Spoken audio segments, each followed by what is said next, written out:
Hello friends, welcome to Smile Talk paramedical channel. PUC ಮೇಲೆ BSc nursing ಮತ್ತು allied health science BPO BPT ಈ ಒಂದು ಕೋರ್ಸ್ಗಳನ್ನು ಮಾಡ್ಕೋಬೇಕು ಅಂತಂದರೆ KCET ರಿಜಿಸ್ಟ್ರೇಷನ್ ಇಂಪಾರ್ಟೆಂಟ್ ಆಗಿರುತ್ತೆ. ಮತ್ತು BSc ನರ್ಸಿಂಗ್ ವಿದ್ಯಾರ್ಥಿಗಳಿಗೆ KCET ಎಕ್ಸಾಮ್ ಕೂಡ ಇಂಪಾರ್ಟೆಂಟ್ ಇರುತ್ತೆ. ಸೊ ಈ ಒಂದು KCET ಅಪ್ಲಿಕೇಶನ್ಗೆ ಸಂಬಂಧಿಸಿದಂತೆ ಈಗಾಗಲೇ 2 ಬಾರಿ ಡೇಟ್ ಎಕ್ಸ್ಟೆನ್ಷನ್ಗಳನ್ನು ಮಾಡಲಾಗಿತ್ತು. ಮತ್ತು KE ಅವರು ನಿನ್ನೆ ಈವ್ನಿಂಗಲ್ಲಿ ಒಂದು ಆದೇಶವನ್ನು ಹೊರಡಿಸಿದ್ದಾರೆ. ಈಗಾಗಲೇ ನಾವು ಒಂದು ದಿನಾಂಕಗಳನ್ನು ವಿಸ್ತರಣೆ ಮಾಡ್ತಾ ಬಂದಿದ್ದೀವಿ. ಆದರೆ ಮತ್ತೆ ಅಭ್ಯರ್ಥಿಗಳು ರಿಕ್ವೆಸ್ಟ್ ಮಾಡ್ಕೊಂಡಿದ್ದಾರೆ ಅಪ್ಲಿಕೇಶನ್ಗಳನ್ನು ಮತ್ತು ಫೀಸ್ ಪೇಮೆಂಟನ್ನು ಮಾಡಲಿಕ್ಕೆ.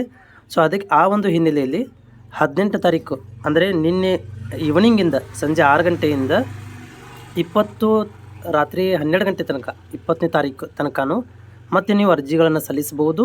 ಮತ್ತು ಫೀಸನ್ನು ಕೂಡ ನೀವು ಇಲ್ಲಿ ಪೇ ಮಾಡಬೇಕಾಗುತ್ತೆ.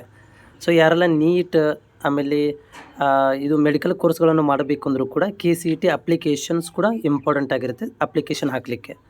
ಯಾರೆಲ್ಲ ಇನ್ನೂವರೆಗೆ PUC ಮೇಲೆ BSc ನರ್ಸಿಂಗ್ ಮಾಡಲಿಕ್ಕೆ ಮತ್ತು ಅಲೈಡ್ ಹೆಲ್ತ್ ಸೈನ್ಸ್ ಮಾಡಲಿಕ್ಕೆ ಬಯಸಿರುವಂಥ ವಿದ್ಯಾರ್ಥಿಗಳು 20ನೇ ತಾರೀಕು ತನಕ ನೀವು ಆನ್ಲೈನ್ ಅಪ್ಲಿಕೇಶನ್ ಹಾಕಿ ಅದಕ್ಕೆ ಸಂಬಂಧಿಸಿದಂಥ ಫೀಸನ್ನು ಪೇಮೆಂಟನ್ನು ಮಾಡಿ ಸೊ ಈ ಒಂದು KCETಗೆ ನೀವು ರಿಜಿಸ್ಟ್ರೇಷನ್ ಮಾಡಿ ಇಟ್ಕೋಬೇಕಾಗುತ್ತೆ. 20ನೇ ತಾರೀಕು ತನಕ ಒಂದು ಕಾಲಾವಕಾಶನ ಕೊಡಲಾಗಿದೆ.